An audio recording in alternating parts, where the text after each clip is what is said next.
என்ன சின்ன பொண்ணு எப்படி இருக்கிற? பார்த்து ரொம்ப நாள் ஆச்சு. நான் நல்லா இருக்கேன் பிங்கி, நீ எப்படி இருக்கிற? நான் நல்லா இருக்கேன் சின்ன பொண்ணு. ஏன் இப்பெல்லாம் ரோடுக்கு விளையாடவே வரமாட்டேன்ற? ஸ்கூல் முடிஞ்சு வந்தோடனே ஸ்நாக்ஸ் சாப்பிட்றேன், அதுக்கப்புறம் கொஞ்ச நேரம் டிவி பார்க்குறேன். அதோடு ஆஃப் பண்ணாங்கன்னா அவ்வளோதான். புக்கை எடுத்து படி படி படி, ஹோம்ஒர்க் பண்ணு, இதை பண்ணு அதை பண்ணு, டார்ச்சல் தாங்க முடியல. அப்புறம் எங்கே நான் வெளியில் வர்றது? அதுலேயே போயிடும். அப்புறம் சாப்பிட்டு தூங்க வேண்டியது தான். மறுநாள் காலைல ஸ்கூல் போக வேண்டியது தான். எங்கே இதில் விளையாடுறது வெளியில் வந்து? நீ டெய்லி இப்படி தான் வந்து விளையாடுறியா வெளியில்? எங்கள் அம்மாலாம் அப்படி டார்ச்சல் பண்ணல சின்ன பொண்ணு. எங்கள் அம்மாலாம் போய் வெளியில் காத்தோட்டமாக விளையாட்டு தான் சொல்லுவாங்க. நானும் வந்து நிறைய நேரமே ஜாலியாக விளையாட்டு தான் போவேன் வீட்டுக்கு.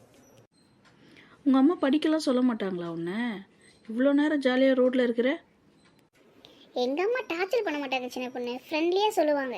நல்லா படிமா, கொஞ்ச நேரம் படித்தாலும் புரிஞ்சு படிமான்னு சாஃப்டாக சொல்லுவாங்க. பரவாயில்லையே பிங்கி, நீ ரொம்ப லக்கி கேர்ள். அதான் உங்கள் அம்மா உங்ககிட்ட சாஃப்டாக நடந்துக்கிறாங்க.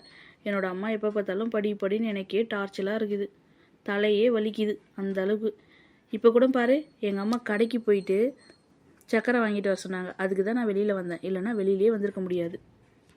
சரி சின்ன பொண்ணு, நீ கடைக்கு போயிட்டு வா. சரி பிங்கி, நான் கடைக்கு போயிட்டு வீட்டுக்கு போகிறேன். நீ ஜாலியாக விளையாடு. நம்மளே படி படின்னு சொன்னனால தான் அம்மா கிட்டேருந்து தப்பிச்சு ஓடியாந்து கொஞ்ச நேரம் காத்தோட்டமாக நிற்கிறோம். இவ வேற வந்து டார்ச்சல் பண்ணுற மாதிரி பேசிக்கிட்டு போடி. ஏ பிங்கி, பிங்கி எங்கே போனேன்? எவ்வளோ நேரம் உன்னை தேடிட்டு இருக்கேன். அங்கே படிக்க சொன்னால் வீட்டை விட்டு வெளில ஓடியாது தெருவில் ஆட்டம்.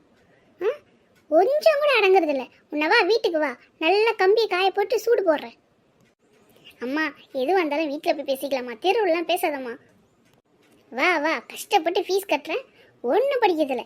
எப்பவும் முட்டை மார்க் வாங்கிட்டு வர்றது. வீட்டுக்கு வா, உனக்கு இருக்கு இன்னைக்கு வா. நான் அந்த மலராண்டி வீடு வரலாம் போயிட்டு வரேன். வீட்டில் போய் ஒழுங்காக படிச்சுட்டு இருக்கேன்.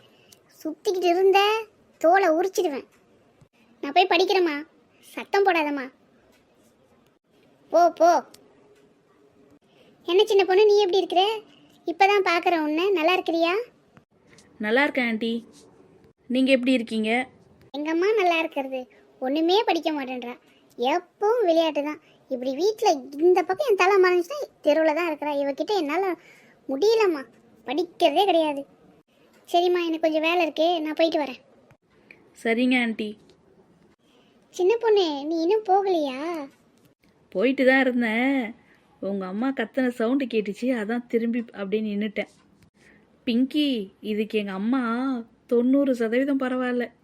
நான் வீட்டுக்கு போயிட்டு வரேன், பாய். அசிங்கப்படுத்திட்டாங்களே அம்மா. நம்ம அம்மாவாச்சும் வீட்டுக்குள்ளே தான் திட்டுறாங்க, இதுக்கு நம்ம எவ்வளோ பரவாயில்ல.